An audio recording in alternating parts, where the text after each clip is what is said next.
سليم طه وياسين مولانا ومولى الثقلين جد الحسنين أبي القاسم محمد اللهم صل على محمد لا سيما على أخيه ووصيه ووزيره وخليفته وعلى آله الطيبين الطاهرين المعصومين المظلومين المنتخبين المنتجبين ولعنة الله الدائمة الباقية من الآن إلى قيام يوم الدين على أعدائهم أجمعين. أما بعد فقد قال رسول الله صلى الله عليه وآله وسلم بسم الله الرحمن الرحيم فاطمة بضعة مني من آذاها فقد آذاني. صلوات اللهم صل على محمد وعلى محمد. گرامی قبل اس کی گفتگو کا آغاز و آپ ذرا سے التماس ہے ایک بار سورہ الحمد اور 3 بار سورہ اخلاص کی طرف فرما کر تمام مغربین اور معلومات کی روح کو سر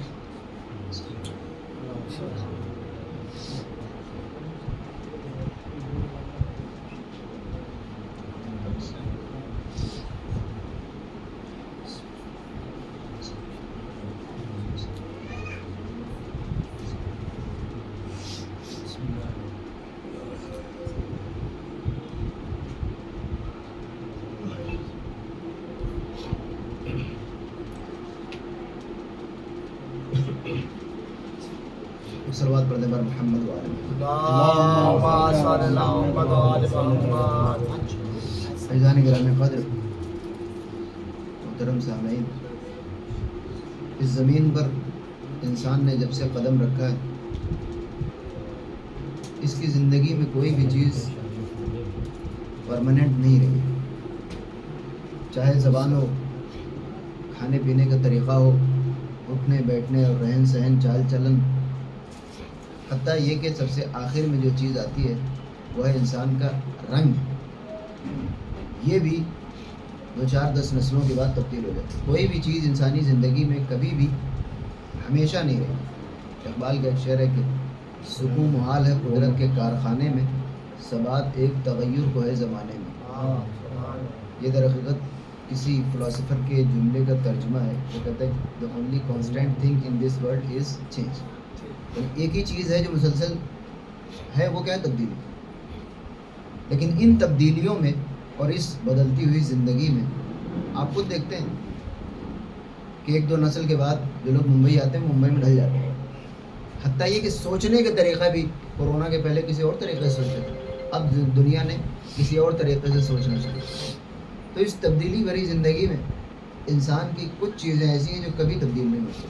اب ظاہر ہے کہ اگر لاکھوں چیزوں میں 2-4 چیزیں ایسی ہیں جو کبھی تبدیل نہیں ہوئی ہیں تو اس پہ کتنا غور و فکر کرنا چاہیے۔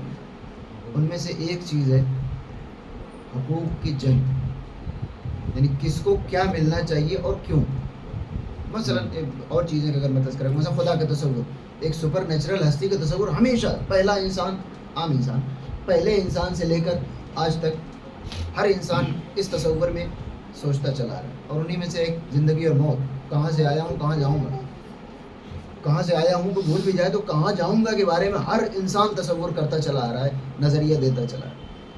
انہی میں سے ایک چیز ہے حقوق، کس کو کیا ملنا چاہیے، خصوصاً مرد اور عورت کے حقوق۔ تو اس پر ہر زمانے میں انسان غور و فکر کرتا رہا ہے، کبھی ادھر ایکسٹریم پہ چلا جاتا ہے، کبھی ادھر ایکسٹریم پہ چلا جاتا ہے۔ ہندوستان میں اگر آپ دیکھیں تو خواتین کی زندگی دوبھر بھی کی گئی اور خواتین کی پوجا بھی کی گئی۔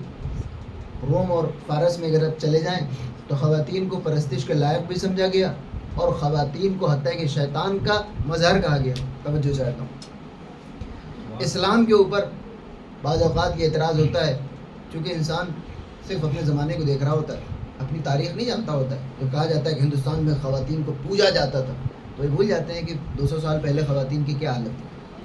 تو یہ اپ اینڈ ڈاؤن چلتا رہتا ہے۔ اسلام کی خاصیت یہ ہے کہ اسلام میں کوئی تبدیلی نہیں ہے۔ عوام الناس بھلے وقتی طور پر اسلام کو چھوڑ کر کسی اور طرف چلی جائے، لیکن اسلام کا حکم جو شریعت کی حیثیت رکھتا ہے وہ کبھی تبدیل نہیں ہو سکتا۔ ان کے یہاں جو تبدیلیاں ہوتی ہیں وہ شرعی ہوتی ہیں باقاعدہ، یعنی جب پوجا ہو رہی تھی تب بھی وہ شرعی حیثیت تھی اس کی، اور جب اس کو شوہر کی چتا کے ساتھ جلنے کا حکم دیا جاتا ہے وہ بھی شرعی حکم تھا۔ اسلام کے ساتھ مسئلہ یہ ہے، خصوصیت یہ ہے کہ جو حکم دے دیا گیا وہ تبدیل نہیں ہوگا۔ تو آج عام طور پر کہا جاتا ہے کہ خواتین کے حقوق نہیں ہیں اسلام میں، اس لیے کہ کہا گیا الرجال قوامون علی النساء، مرد عورت سے زیادہ طاقتور ہے۔ سب سے پہلی چیز تو یاد رکھیے گا کہ ہر مرد ہر عورت سے افضل نہیں ہوتا۔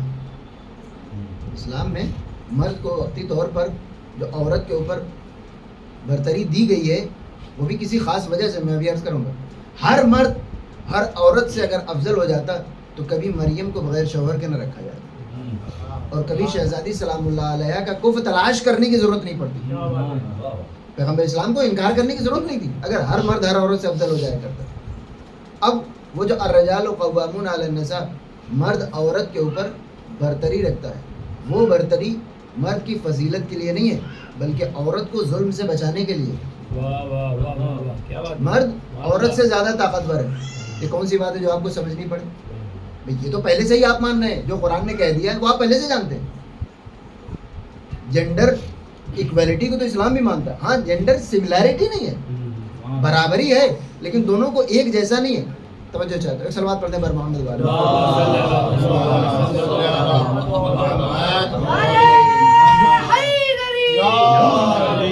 تو یہ جو کہا ہے کہ مرد عورت سے زیادہ طاقتور ہے، یہ اس بات کی علامت نہیں ہے کہ ہر مرد ہر عورت سے بافضیلت ہے، وہ ایک دوسری چیز ہے۔ یہ اس لیے کہ اگر آپ دونوں کو ایک ساتھ حقوق کی جنگ میں ذمہ داریوں کے مقام پر دونوں کو ایک جگہ لا کر کھڑا کر دیں گے تو یہ عورت کے ساتھ نا انصافی ہے۔ ایک صلوات پڑھتے ہیں محمد۔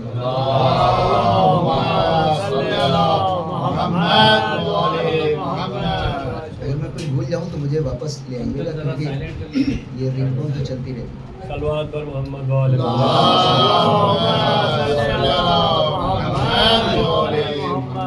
یہ اس بات کی علامت ہے کہ آپ کچھ اچھا کام کر رہے ہیں۔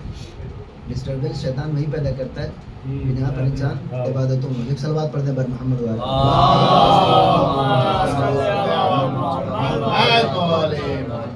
تو یہ کہا کہ مرد عورت قوام، قوام کا مطلب بافضیلت نہیں ہوتا ہے، عورت سے زیادہ طاقتور ہے، زیادہ صلاحیت رکھتا ہے۔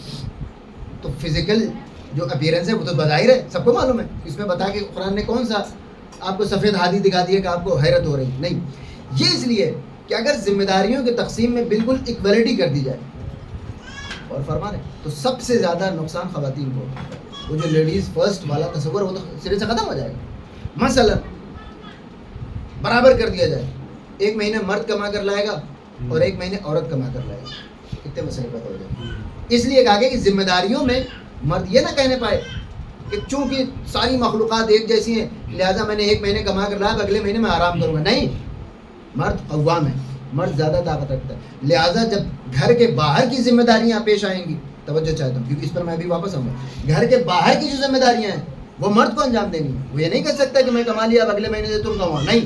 گھر کے اندر کی جو ذمہ داریاں ہیں کہ جس میں مرد ناکام رہ سکتا ہے وہ عورت انجام دے گی۔ تو اس طریقے سے مرد بھی ماخوذ ہے، عورت بھی ماخوذ ہے، مرد سے بھی سوال کیا جائے گا، عورت سے بھی سوال کیا جائے گا، لیکن مرد سے مرد کی ذمہ داریوں کا سوال کیا جائے گا، عورت سے عورت کی ذمہ داریوں کا سوال کیا جائے گا۔ اب اگر کوئی اپنی ذمہ داری میں کوتاہی کرتا ہے تب تو وہ ماخوذ ہوگا، لیکن اگر دوسرے کی ذمہ داریاں وہ انجام نہیں دے پاتا ہے تو اس کی کوئی مذمت نہیں ہے۔ توجہ چاہتا ہوں، عورت اگر مثلا جاب نہیں کر پا رہی ہے تو اس میں عورت کی کوئی خامی نہیں ہے، مرد اگر جاب نہ کر پائے گا تب اس کی خامی ہے۔ توجہ چاہتا ہوں، اب ذمہ داریوں کی تقسیم ہو گئے۔ اب اگر مرد کسی میدان سے بھاگے گا تو اس کی مذمت کی جائے گی، اور عورت اگر میدان جنگ میں آ جائے گی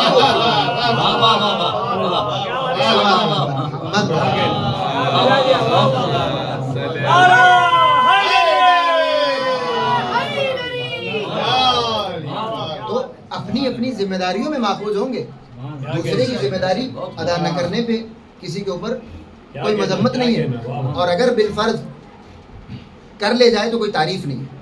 مثلا عورت اگر کسی میدان جنگ کی کمان سنبھال لے، جو کہ آج کل ہو رہا ہے، تو اس میں کوئی تعریف نہیں ہے۔ تعریف تب ہوگی کہ جس نونہال کو آپ کی آغوش میں خداوند عالم نے دے رکھا تھا کہ اس کی پرورش کرو، کیونکہ تم سے اچھی پرورش مرد نہیں کر سکتا، یہ ذمہ داری آپ کی۔ آپ اگر اسے انجام دینے کے بعد کچھ کرتے ہیں تو پھر تو قابل تعریف ہو سکتا ہے. لیکن اپنی ذمہ داری چھوڑ کر, ہمارے یہاں سارا مسئلہ یہ ہے, ہر آدمی دوسرے کام کر رہا ہوتا ہے, مردوں میں بھی جو تقسیم بندی کی گئی ہے, لیکن ہر انسان اپنی ذمہ داری انجام دے. اس کے بعد خداوند عالم ارشاد فرماتا ہے اسی سورہ نساء میں, خصوصاً عورتوں سے ہی مخصوص ہے کہ للرجال نصیب مما اکتسبوا وللنساء نصیب مما اکتسبن. مرد اپنے اعمال کے لحاظ سے جواب دہ ہوں گے, عورتیں اپنے اعمال کے لحاظ سے جواب دہ. لہٰذا آپ یہ نہ سوچیں کہ ہر مرد قیامت کے دن ہر عورت سے افضل نکل جائے گا. نہیں, جس مرد نے اپنی ذمہ داریوں میں کوتاہی کی ہوگی اور جس عورت نے اپنی ساری ذمہ داریاں ادا کی ہوں گی, وہ مرد اس عورت سے ہمیشہ نیچے ہی رہے گا قیامت کے دن. اب سوال یہ ہے کہ میں اس پر آؤں کی ذمہ داریوں کے تقسیم پر. پیغمبر اسلام کی ایک وہ حدیث کہ جس میں آپ نے فرمایا کہ فاطمہ تو بضعۃ منی, فاطمہ میرا حصہ. اور اس کے بعد پیغمبر اسلام کی ایک اور حدیث ہے جس میں آپ فرماتے ہیں کہ فاطمہ تو انسیۃ حورا, فاطمہ انسان کی شکل میں حور ہے. ہمارے یہاں انسیہ نام رکھ دیا جاتا ہے, جبکہ انسیہ اور حورا دونوں کو ملا کر ایک مطلب نکلتا ہے اس کا. حورا یعنی حور, انسیہ یعنی انسانی شکل. اس کے بعد آپ فرماتے ہیں کہ قیامت کے دن جناب سیدہ سلام اللہ علیہا ایک سواری پہ سوار ہو کر آئے.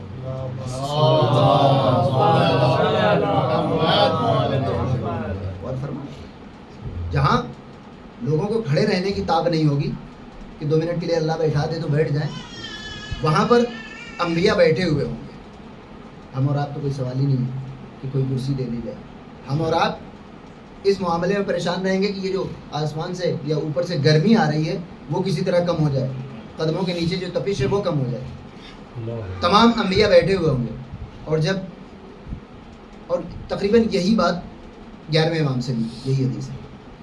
جب وہ سواری آئے گی, اور وہ لمبی تفصیل ہے اس حدیث میں بھی, اور 11ویں امام والی میں بھی تفصیل ہے کہ کس قسم کا گھوڑا ہوگا, وہ اونٹنی ہوگی, اور اس کی لجام کیا ہوگی, اور سر کے اوپر چھت کس بات کی ہوگی, وغیرہ وغیرہ. لیکن ایک چیز جو اس میں کوٹ کرنے کے لائق ہے وہ یہ توجہ چاہتا ہوں کہ ایک تو شہزادی سلام اللہ علیہ سواری پہ ہوں گے اس وقت کہ جب کوئی اور سواری پہ نہیں ہوگا, اور تمام کے تمام انبیاء ان کے احترام میں کھڑے ہو جائیں گے. یہ حدیث اپنے ذہن میں رکھیے گا. اب آئیے اس حدیث کے بعد پیغمبر اسلام, اب یہ تو آپ نے سب نے سنا ہوگا کہ جب شہزادی سلام اللہ علیہ تشریف لاتی تھی تو آپ اپنی جگہ سے کھڑے ہو جاتے تھے, اور اس کے بعد ان کو اپنی جگہ پر بٹھاتے تھے, اور ان کے بیٹھ جانے کے بعد خود تشریف رکھتے تھے. ان دونوں حدیثوں کا آپ اپنے ذہن میں رکھیں. کیا آپ کو نہیں لگتا کہ ایک پیغمبر اسلام کا یہ عمل اور ایک وہ پیغمبر اسلام کا قول, دونوں میں سے کوئی ایک بھی کافی تھا؟ بہت خوب. یعنی اگر پیغمبر اسلام جناب سیدہ سلام اللہ علیہ کے احترام میں کھڑے ہو گئے اور ان کو اپنی جگہ بٹھا دیا, اب بقیہ ساری چیزیں خود بخود صحابہ کو سمجھ میں آ جائیں گی. یا اگر کہہ دیا کہ قیامت کے دن سواری پہ سوار ہو کر آئیں گی تو پھر اب احترام میں اٹھنے کی ضرورت نہیں ہے. وہ سب کو سمجھ میں آ گیا کہ اگر قیامت میں یہ عالم ہوگا تو دنیا میں بھی وہ سب سے زیادہ بافضل ہے. لیکن دونوں چیزیں توجہ چاہتا ہوں, پیغمبر اسلام خود احترام کر کے بھی دکھا رہے ہیں اور قیامت کے دن کی خبر بھی دے رہے ہیں. یا رسول اللہ کوئی ایک کافی تھا. حکیم امت, حکمت کا تقاضا یہ ہوتا ہے, بلاغت کے اصول یہ ہوتے ہیں کہ جب ایک جملے میں کام چل رہا ہو تو 2 جملے غیر ضروری ہوتے ہیں. اگر آپ ایک لفظ میں کوئی بات کہہ سکتے تو 2 جملے ادا کرنا وہ بلاغت کے خلاف. پیغمبر اسلام بلاغت کی عملی تصویر ہے. لہٰذا اگر ایک حدیث آپ نے ارشاد فرما دی تو پھر اس عمل کی ضرورت نہیں تھی, اور اگر یہ عمل ہو گیا تو اس تفصیلی حدیث کی کوئی ضرورت نہیں. عجب نہیں پیغمبر اسلام آواز دیں کہ کچھ دنوں کے بعد, کچھ سالوں کے بعد, کچھ صدیوں کے بعد انہی مسلمانوں کے اوپر یہ اعتراض ہوگا کہ ان کے ہاں عورتوں کے حقوق نہیں ہے. میں آج ہی بیان کر دینا چاہتا ہوں کہ میری نظر میں دنیا کا جو سب سے بڑا عہدہ ہے وہ بھی, اور قیامت کا جو سب سے بڑا ہے عہدہ وہ بھی, یہ دونوں بڑے عہدے میں اپنی زندگی میں کم از کم کسی مرد کو نہیں دے رہا ہوں بلکہ کسی خاتون کو دے رہا ہوں. سلوات پڑھنے پر محمد والا.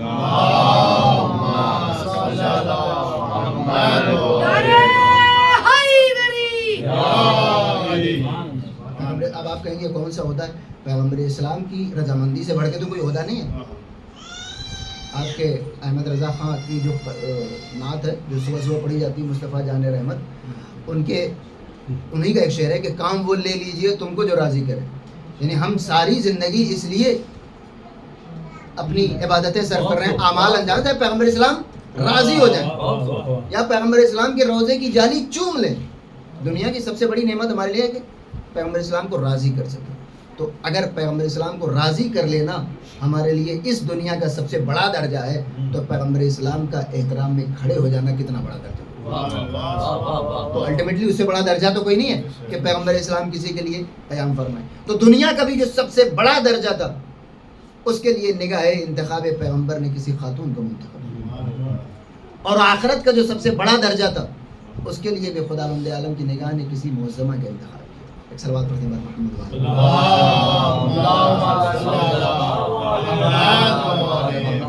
اب میں اسی چیز کو عرض کرتا چلوں کہ ہر مرد ہر عورت سے افضل نہیں ہوتا, اور وہ حدیث مشہور آپ نے سنی ہوگی کہ اگر فاطمہ نہ ہوتی تو علی کا کوئی کف نہ ہوتا, اور اگر علی نہ ہوتے تو فاطمہ کا کوئی کف نہ ہوتا.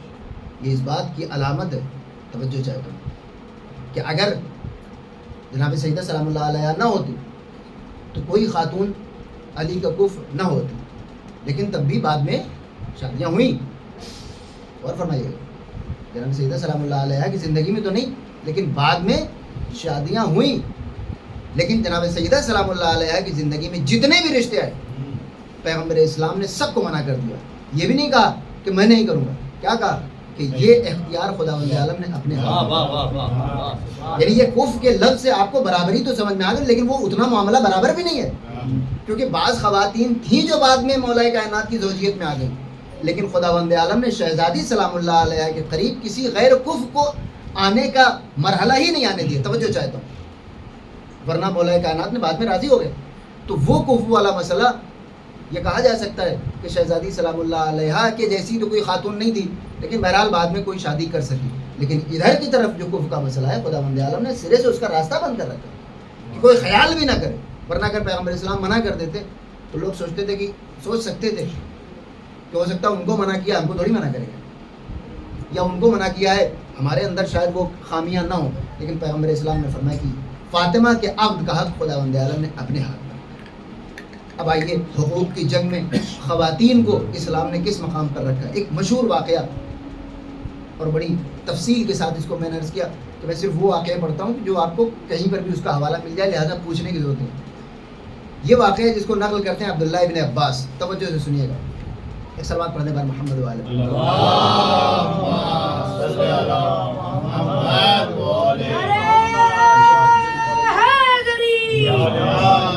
سورہ دہر کے نزول کے سلسلے میں عبداللہ ابن عباس مسلمانوں کے نزدیک متفق علیہ ہے, یعنی اگر انہوں نے کسی روایت کو نقل کر دیا تو پھر آپ چھان بین کرنے کی ضرورت نہیں. تو تمام اہل سنت دو مشہور کتب کے میں نام لوں, ایک ہے فتح القدیر آلوسی کی, اور ایک روح المعانی امام شوکانی کی. یہ دونوں چونکہ جدید 1850 کے آس پاس دونوں نے انتقال ہوا, اور دونوں امام ہیں. امام شوکانی کہا جاتا ہے, یمن کے تھے, اور آلوسی غالباً بغداد کے تھے. تو یہ بالکل کنٹمپریری علماء ہیں آپ کے, اور ائمہ فن ہیں. اب ان دونوں کی تفسیر میں فتح القدیر میں بھی اور روح المعانی میں بھی سورہ دہر تلاش کرنا کوئی مشکل کام نہیں ہے, آپ تلاش کر مل جائے گا. اس کی روایت کی ہے عبداللہ ابن عباس نے. بظاہر سننے میں ایسا لگتا ہے کہ کوئی شیعہ روایت ہے, نہیں, سب مانتے ہیں اس کو کہ مولا کائنات نے ایک بار کہا کہ حسن و حسین کی طبیعت ناساز ہے. یہ بالکل کوٹ ان کوٹ میں روایت نقل کر, تھوڑی بہت تبدیلیوں کے ساتھ ہمارے یہاں ہوئی. تو پیغمبر اسلام نے کہا کہ تم 3 دن روزہ کیوں نہیں مان لیتے, نظر مان لو. مان لیے گئے.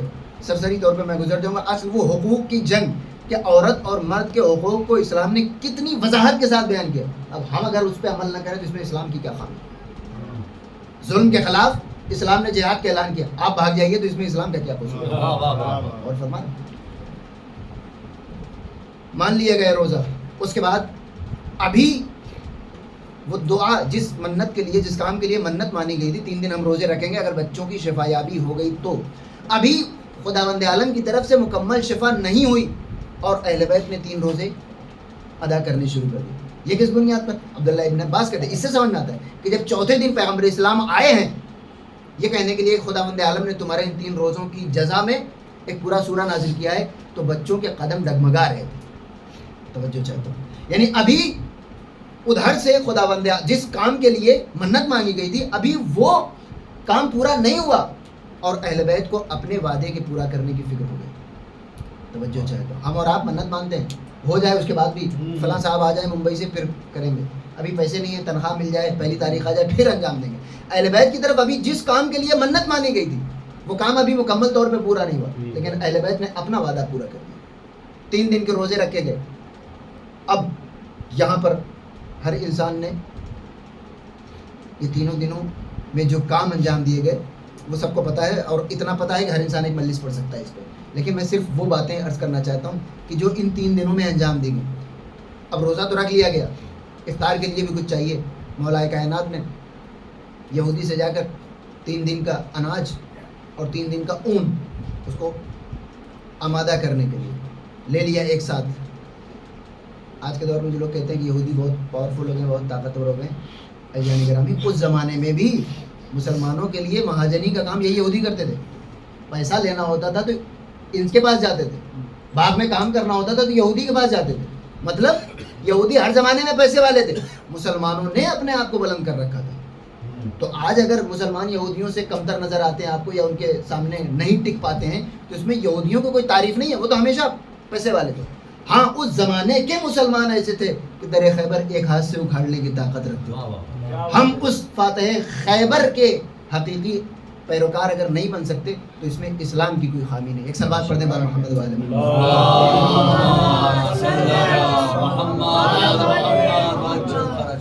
اب ذرا دھیان سے سنیے گا. شہزادی سلام اللہ علیہ نے افطار کا ٹائم ہوا، روٹیاں آمادہ کی اور 1 دن کا اون آمادہ کر لیا گیا. اور اس کے بعد کی خبر آپ کو بالکل معلوم ہے. شہزادی سلام اللہ علیہ 5 روٹیاں رکھ دی گئیں اور تمام افراد، مولا کہنا ہے شہزادی سلام اللہ علیہ، جناب فضا اور امام حسن علیہ السلام،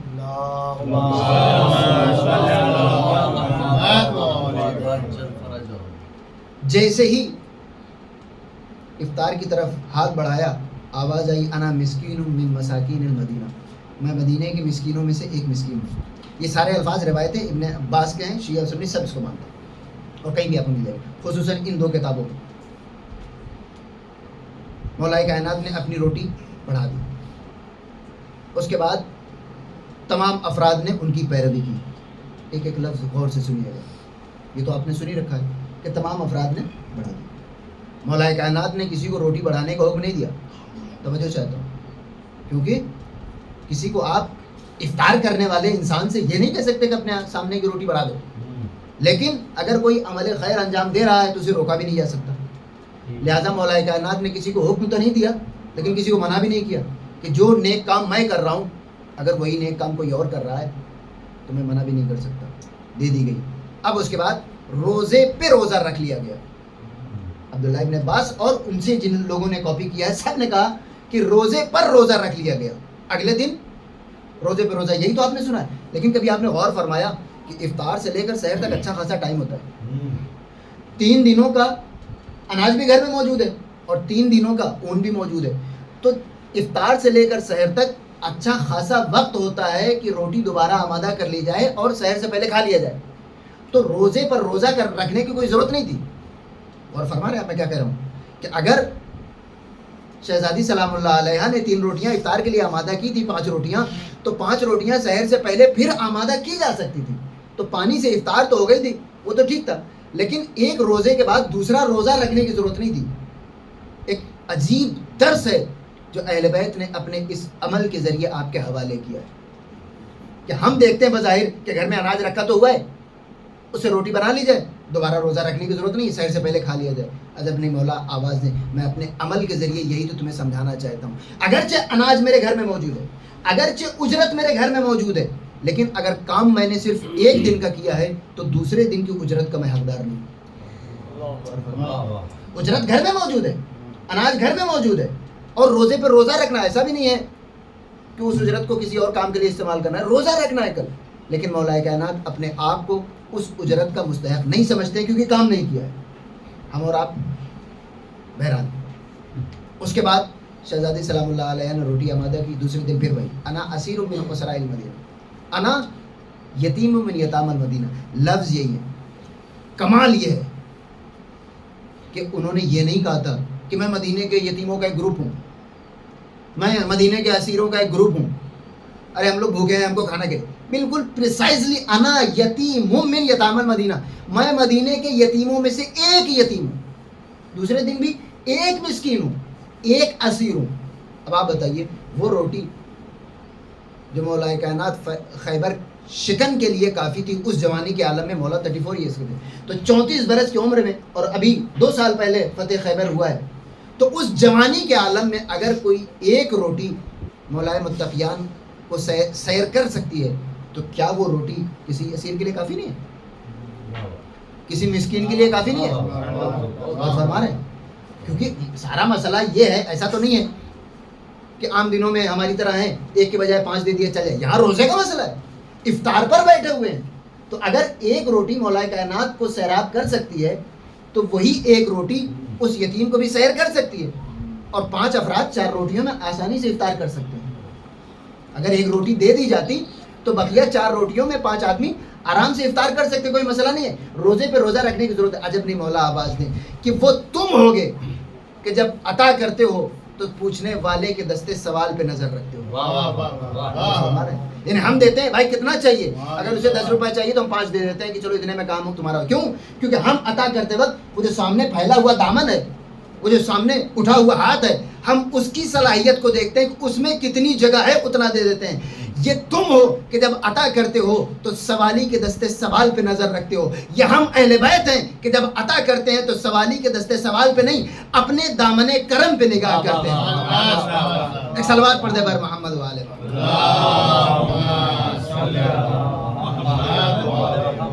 تو ہمارے یہاں بلند اللهم صل علی محمد و آل محمد. 5 روٹیاں دے دی گئی.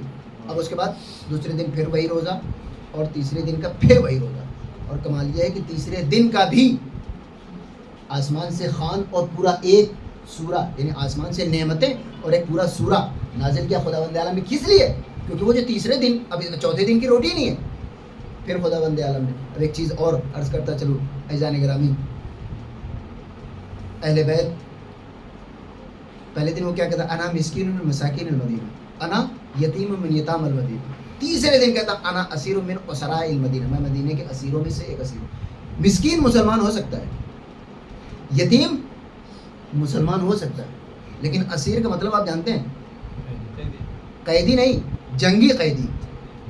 وہ جو POW ہوتا ہے اس کو اسیر کہتے ہیں, آپ اسیران کربلا کہتے ہیں. یعنی کسی جنگ کے بعد کسی کو جب اسیر بنایا جاتا ہے, قیدی بنایا جاتا ہے, اس کو اسیر کہتے ہیں. اور یہ واقعہ کب کا ہے؟ 9 ہجری کا ہے. مسلمان سارے کے سارے مدینے میں, ٹھیک ہے. اب مدینے میں 9 ہجری میں اگر کوئی آ کر آپ سے کہتا ہے کہ میں یتیم ہوں, تو وہ مسلمان ہو سکتا ہے. مسکین ہوں تو وہ مسلمان ہو سکتا ہے, لیکن اسیر کوئی سوال نہیں ہے کہ وہ مسلمان ہو. جنگی قیدی اگر ہے, یعنی مسلمانوں نے اس کو اسیر بنایا, تو اس کا مطلب کہ ایک تو وہ مسلمان نہیں ہے. دوسری چیز توجہ چاہتا ہوں, یتیم کا ہو سکتا ہے کہ کوئی اسے کھلانے پہلانے والا نہ ہو, مسکین کو ہو سکتا ہے کوئی کھلانے پہلانے والا نہ ہو, لیکن اسیر اگر جنگی قیدی ہے تو اس کا ایک مالک بھی ہوگا. نہیں غور فرمایا؟ آج کے زمانے میں POW کو کہاں رکھا جاتا ہے؟ جیل میں. اس زمانے میں جیل نہیں ہوتی تھی, تو POWs کو تقسیم کر دیا جاتا تھا 2-2 4-4 5-5 مسلمانوں کے بعد. تو 2 چیزیں تیسرے دن غور فرمائیے گا. پہلے دن بھوک کم ہے, غور فرما رہے, بھوک کم ہے, تو اسی طریقے سے جو سامنے والا سوالی ہے اس کے سوال کو نظر انداز کرنے کے چانسز بھی کم ہے.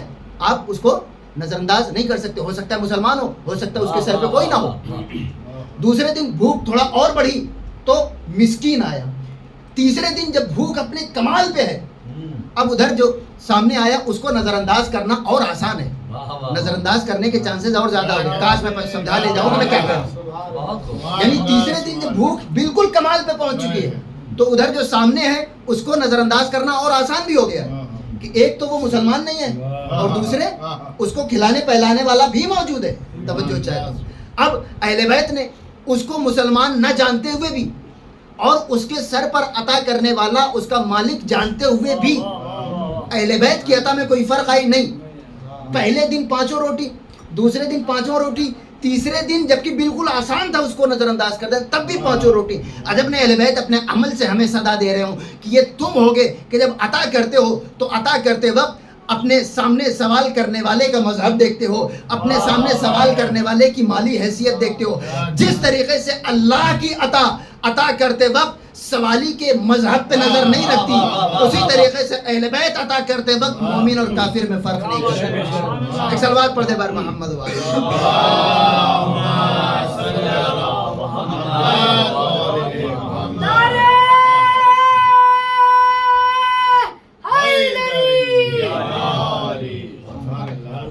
ہم اور آپ ہوتے تو کتنا آسان تھا کہنا، ایک تو بھوک زیادہ ہے اور دوسرے اس کا مالک تو ہے نا یہاں مدینے میں، جا کے شام میں کھا لے گا۔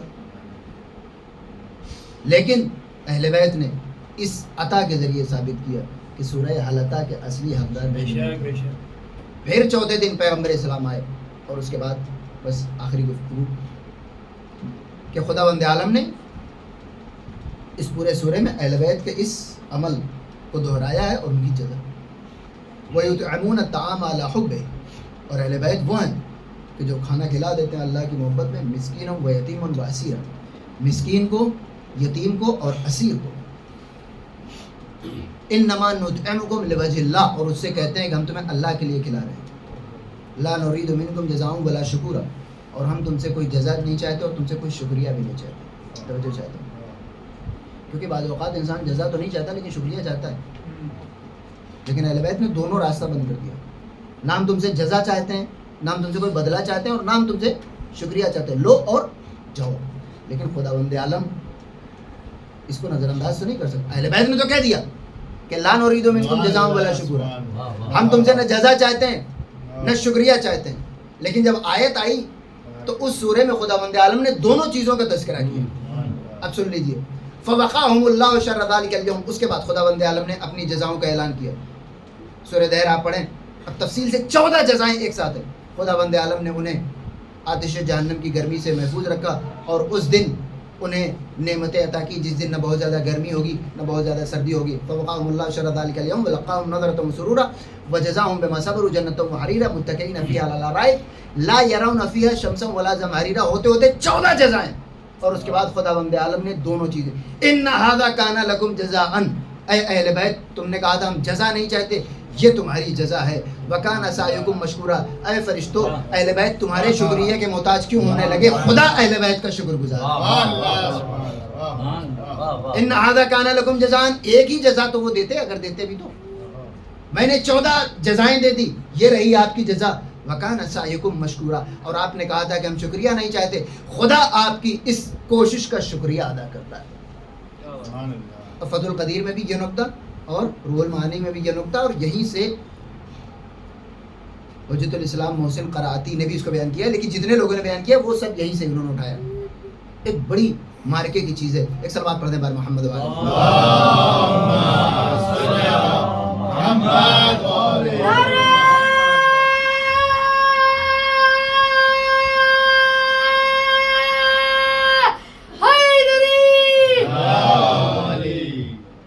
توجہ سنیے گا۔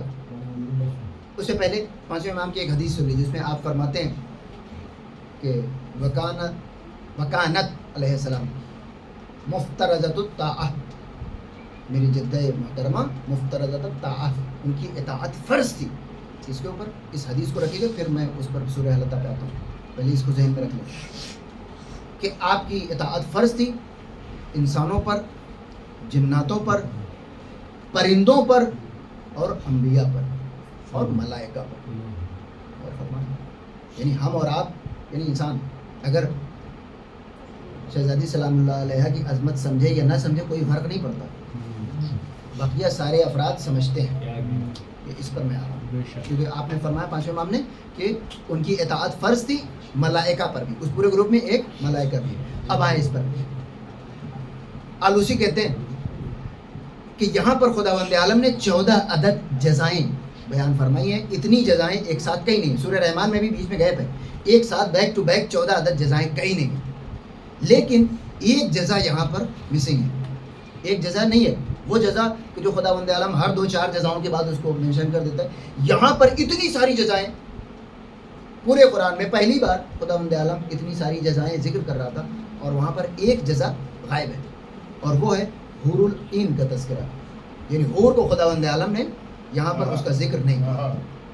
ہر جگہ 2-3 جگہوں کے بعد اس کا تذکرہ ہوتا ہے, لیکن یہاں پر حور کا تذکرہ غائب. پھر خود ہی انہوں نے جواب دیا, کہا اس لیے شاید حور کا تذکرہ غائب ہے کہ یہاں پر یہ جو سورج جس بارگاہ میں جا رہا تھا وہاں کی مرکزی حیثیت ایک خاتون کو حاصل, اور کسی خاتون کی موجودگی میں حور کا تذکرہ کرنا ادب کے خلاف ہے.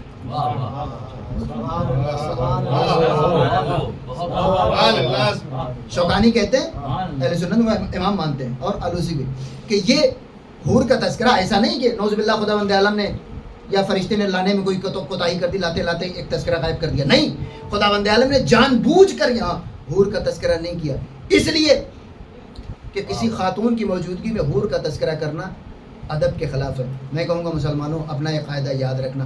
آج در سیدہ کی عظمت مسلمان سمجھے یا نہ سمجھے, لیکن خداوند عالم کی نگاہ میں در سیدہ کی وہ عظمت ہے کہ اگر قرآن بھی اترتا ہے تو ادب کے دائرے میں ہوتا ہے. صلوات پڑھتے بار محمد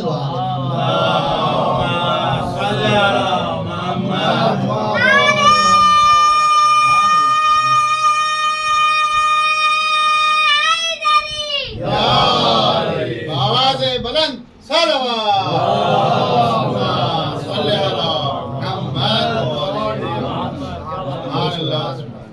نے کہا کہ ہم تمہارا شکریہ نہیں ادا, تم سے شکریہ نہیں, جو خداوند عالم نے کہا کہ تمہارا شکریہ ہم ادا کرتے ہیں. وہ کون ہوتے ہیں اور ان کا شکریہ تمہارے لائق بھی نہیں ہے. اور اس کے بعد پھر تیسرے دن, جب چوتھے دن جب پیغمبر اسلام پہنچے تو ظاہر ہے کہ بظاہر ہم کو ایسا لگتا ہے کہ مسجد سے گھر وہ سامنے ہی تھا, بلکہ دروازہ مسجد میں کھلتا, تو کوئی بہت زیادہ ایسا بھی چانس نہیں تھا کہ پیغمبر اسلام آیت اور جنت کے کھانے لے کر جا رہے ہیں اور اکیلے لے, نہیں, پوری جمعیت کی تمام اصحاب کے نگاہوں کے سامنے پیغمبر اسلام سب سے پہلے آپ نے دروازے پہ سلام کیا. اور اس کے بعد جو کہ آپ کا وتیرہ تھا کہ جب بھی کہیں باہر سے آتے تھے تو پہلے شہزادی کے دروازے پہ سلام کرتے تھے, اور جب کہیں جاتے تھے مدینے سے باہر تو پہلے سلام کرتے تھے, اس کے بعد جاتے تھے. اور یہ اس بات کی علامت ہے کہ اس چیز کو مسلمان بھی سمجھتے تھے کہ یہ صرف شہزادی سلام اللہ علیہ کی عظمت کی وجہ سے ہے, باپ اور بیٹی کے رشتے کی وجہ سے نہیں ہے. ورنہ وہ مسلمان جو پیغمبر اسلام کی مسواک تک کو بالکل اسی فارم میں باقی رکھے ہوئے آج تک ثواب کی نظر سے, تو کیا اگر یہ صرف باپ بیٹی کے نظریے سے ہوتا تو کیا ہر مسلمان آج اپنی بیٹی کے احترام میں کھڑا نہ ہو؟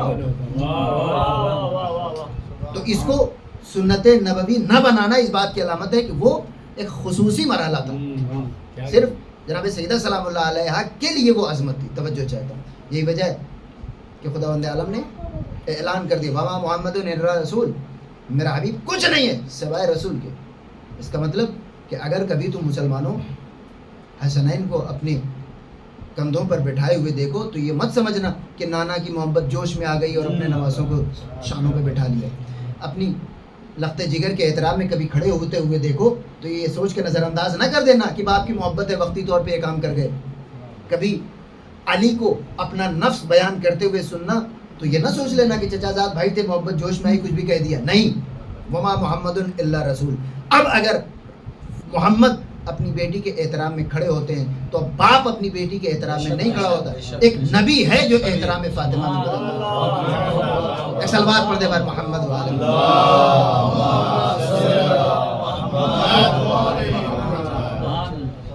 اور ایزان گرامی, بس ربط مصائب یہی سے کہ پیغمبر اسلام کو یہ بار بار کہنے کی ضرورت کیوں پیش آ رہی تھی؟ آپ بتائیں, اگر 1400 سالوں کے بعد ہمیں اور آپ کو سمجھ میں آ سکتا ہے کہ عظمت اہل بیت کیا ہے, تو اس زمانے میں تو بڑی آسانی سے بغیر کچھ کہے سمجھ میں آ سکتا ہے. صرف دروازے پہ سلام کرنے سے ہی کافی ہے معاملہ. آپ کو یہ بذات منی کہنے کی بھی ضرورت نہیں تھی. اس کی وجہ یہ ہے کہ پیغمبر اسلام کی نگاہیں دیکھ رہی تھی کہ کچھ دنوں کے بعد اسی مدینے میں کیا ہونے والا ہے. شاید یہ کہنا, جیسا کہ میں نے کل کی مجلس میں عرض کیا کہ اگر نہ کہا جائے تو گناہ چھوٹا رہتا ہے, لیکن جب کہہ دیا کہ میرے اہل بیت سے ہوشیار رہنا, اب کوئی ستانے والا یہ نہیں کہہ سکتا کہ میں وقتی طور پر بہک گیا تھا. اب اگر کوئی اہل بیت کو اذیت دیتا ہے تو یہ نہیں کہہ سکتا کہ وقتی طور پر میں مال کے لیے یا دنیا کے لیے میری آنکھیں بند ہو گئی تھی. نہیں, بار بار پیغمبر اسلام نے فرمایا کہ میرے اہل بیت سے ہوشیار رہنا. فاطمہ میرا ٹکڑا ہے جس نے مجھے اذیت دی. بس ایک جملہ سن لیجیے مصائب سے قبل. کہ جب یہ واقعہ ہو گیا شہزادی سلام اللہ علیہ کی شہادت سے قبل کچھ دنوں پہلے یہ دونوں افراد آئے. ان کو تو معلوم تھا کہ ہم نے شہزادی سلام اللہ علیہ کی پسلیاں شکستہ کر دی ہیں. انہیں تو معلوم تھا کہ شہزادی سلام اللہ علیہ، اور یہ تمام کتب اہل سنت میں موجود ہے کہ گفتگو شہزادی سلام اللہ علیہ نے اپنے ولم تکلمہما، شہزادی سلام اللہ علیہ نے ان سے گفتگو نہیں کی حتیٰ ماں تک، یہاں تک اس دنیا سے چلی گئی. تو یہ دو افراد آئے. اب بعض افراد کہتے ہیں کہ کہاں لکھا ہے کہ دروازہ پہلو پہ گرایا گیا. صرف اس جملے کو آپ پڑھ لیجئے جو ہر کتاب میں لکھا ہوا ہے کہ شہزادی سلام اللہ علیہ نے اپنی وفات تک، اپنی شہادت تک ان دونوں سے گفتگو نہیں کی. کافی ہے سمجھنے کے لیے کہ قاتل کون ہے. کتنی تکلیف تھی شہزادی سلام اللہ علیہ کو. بس آخری فقرہ مصائب سے قبل آئے یہ دونوں افراد کہا علی ہم بنت پیغمبر سے معافی مانگنا چاہتے ہیں. آپ نے فرمایا ٹھیک ہے. آپ آئے گھر میں اور کہا اے فاطمہ یہ دونوں افراد تم سے معافی مانگنا چاہتے ہیں، کیا اجازت ہے؟ آپ نے فرمایا کہ ابو الحسن یہ آپ کا گھر ہے، آپ جسے چاہیں بلائیں. مولا نے آ کر کہا یہ دونوں اندر آئے، سلام کیا. شہزادی نے اپنا منہ پھیر لیا. دوسری طرف سے آ کر سلام کیا، شہزادی نے پھر اپنا منہ پھیر لیا. اس کے بعد انہوں نے کہا کہ یہ بنت رسول ہم آپ سے معافی مانگنے آئے. آپ نے کسی کو مخاطب نہیں کیا، مولا کائنات کو مخاطب کیا. کہا ابو الحسن ان سے پوچھیے کیا انہوں نے یہ حدیث سنی ہے کہ فاطمہ میرا ٹکڑا ہے، جس نے فاطمہ کو اذیت دی اس نے مجھے اذیت دی. انہوں نے کہا کہ ہاں. جیسے ہی ہاں کہا اب اس بار شہزادی سلام اللہ علیہ نے مولا کائنات کو بھی مخاطب نہیں کیا، اپنے دونوں ہاتھ بلند کر دیے. اے میرے اللہ گواہ رہنا میں ان دونوں سے ناراض اس دنیا سے جا رہی ہوں. اجرکم اللہ جزاکم ربکم خیر الجزا. کتنی تکلیف تھی شہزادی سلام اللہ علیہ کو، لیکن ایک چیز جو قابل غور ہے کہ دفاع امامت میں ہم اور آپ بلکہ تمام دنیا قربان ہو جائے ایک وقت کے امام کی دفاع کے لیے تب بھی ناکافی ہے.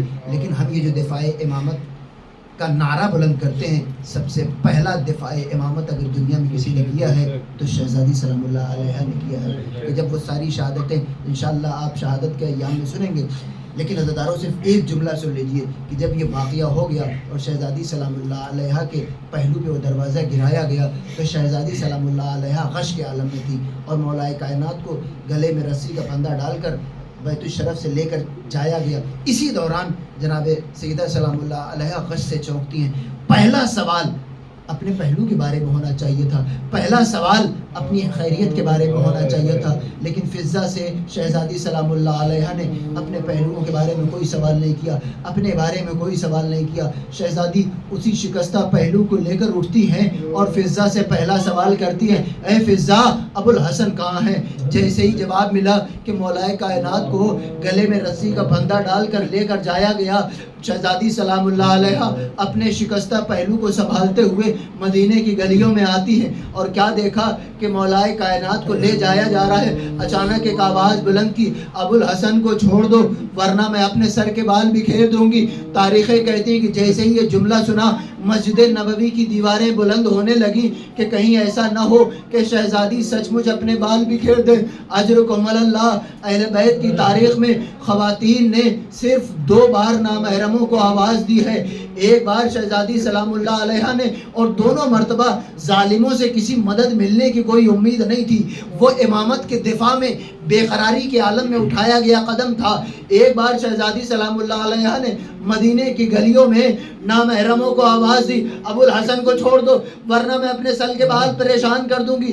دوسری بار سرزمین کربلا میں زینب بلندی پہ جاتی ہے اور نامحرم کو مخاطب کرتی ہے او پسر سعد تو دیکھ رہا ہے اور میرا ماجایا ذبح ہو رہا ہے. عزاداران مظلوم کربلا دونوں واقعات کے نتیجے میں فرق ہے. نامحرموں کو آواز تو دی گئی لیکن جب سرزمین مدینہ میں آواز دی گئی تو اس کا نتیجہ یہ ہوا کہ شہزادی نے ابو الحسن کا ہاتھ پکڑا اور صحیح سلامت